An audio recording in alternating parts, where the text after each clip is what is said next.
में इनकी जान नहीं गई। जो महिला आतंकवाद और बड़े बड़े खतरों से लड़ती थी, वो अपने घर की लड़ाई ही हार गई। क्या आप कल्पना कर सकते हैं कि बड़े बड़े अपराधियों, आतंकवादियों से मुकाबला करने वाली काजल अपने पति से ही खुद को नहीं बचा पाई। 22 जनवरी की रात काजल चौधरी के पति अंकुर ने काजल को इतना पीटा कि उसकी मौत हो गई।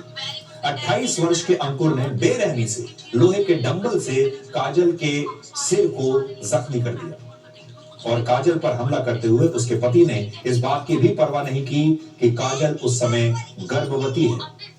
इस हमले में काजल गंभीर रूप से घायल हो गई और 5 दिन के बाद 27 जनवरी को काजल की मृत्यु हो गई। काजल की हत्या के आरोप में उसके पति को गिरफ्तार कर लिया गया है, बल्कि दिल्ली के स्वॉट कमांडो थी। स्वॉट क्या होता है आपको बताते हैं, SWAT, स्वॉट कमांडो। कुछ तस्वीरें हम आपको दिखा रहे हैं, बड़ी स्क्रीन पर देखिए। ये होते हैं स्वॉट कमांडो।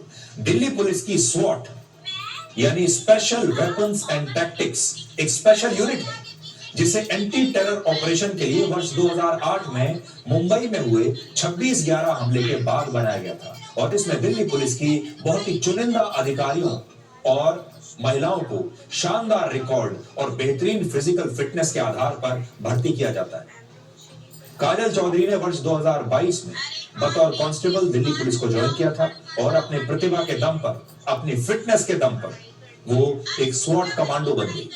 लेकिन दिल्ली पुलिस की हर अग्नि परीक्षा पास करने वाली ये महिला अपने पति के अत्याचार से हार गई और ये सिर्फ इसलिए हुआ क्योंकि हमारे देश की महिलाओं पर सदियों से एक मानसिक बोझ है जो उन्हें बचपन से उनके मन में भर दिया जाता है, जिसकी वजह से वो शायद अपने पति को ही परमेश्वर मानती हैं और पति के अत्याचारों को चुपचाप सहती रहती हैं क्योंकि उन्हें यही सिखाया जाता है।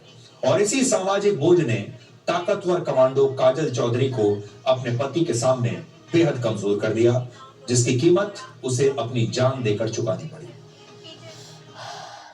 शादी होने के बाद इनके घर वालों ने मेरी बेटी को टॉर्चर करना शुरू कर दिया, गाड़ी नहीं लाई, जबकि हमने 18-20 लाख रुपए लगाए शादी में, होटल में शादी करी।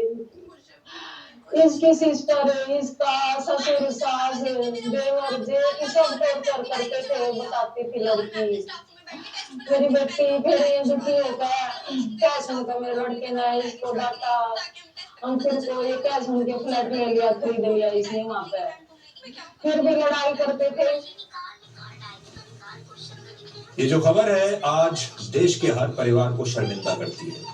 काजल चौधरी का पति अंकुर शादी के कुछ समय बाद से ही उसे दहेज के लिए मारता पीटता था और वो चुपचाप ये सब कुछ सहती रही अपने परिवार की खातिर।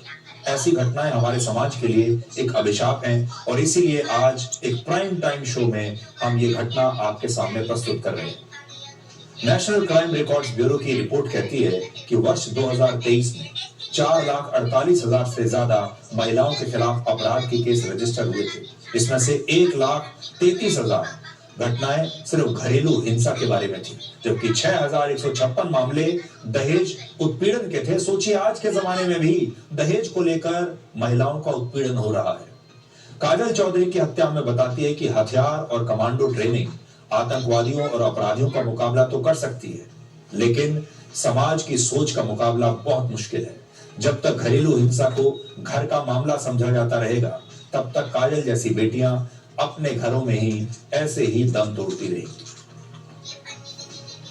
अब एक छोटा सा ब्रेक ले रहे हैं और ब्रेक के बाद आपको